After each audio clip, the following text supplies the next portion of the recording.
আমি দেখেছি কি সমস্যা হচ্ছে। সমস্যা কিছু লোক ছড়াচ্ছে যে আপনি নাকি লাইন থেকে একটা বাচ্চা ছেলেকে টেনে বার করে দিয়েছেন। সেই বাচ্চা ছেলেটা কি? সেই বাচ্চা ছেলেটা কি? সেই বাচ্চা ছেলেটা কি বলছে যে হ্যাঁ আমাকে টেনে বার করে দিয়েছে? এতে কার জ্বলন হচ্ছে? মানে যাকে দেখতে পাই না তার চলন দেখা। এত ভিড় দেখে মাথা কাজ করছে না? এসব হিংসুকদের কাজ। একটা ছোট ছেলে নয়, সে আমাদেরই ছেলে, সে হালকা বয়সের মধ্যে ঢুকে পড়েছিল। আমি তুই এর মধ্যে কি করছিস? চাপা পড়ে যাবে, ভিজা সামনা সরেছে এখান থেকে। এটি হচ্ছে বিষয়। কথা বুঝে আসছে? কেন যে জনসমুদ্রটা ঢুকছে, কথা বুঝে আসছে? আমি তখন ভেতরে ছিলাম, এখানে ব্যারিকেড ফ্যারিকেড সব ভেঙে ফেলছে, অনেকজনের চোটও পর্যন্ত হয়ে গেছে।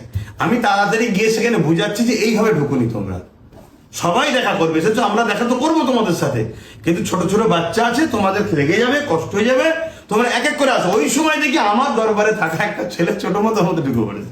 সে আমি গেছি বলে গেছে। আমি তাকে বলি তুই এখানে কি করছিস, যা হেঁটে চলে যা।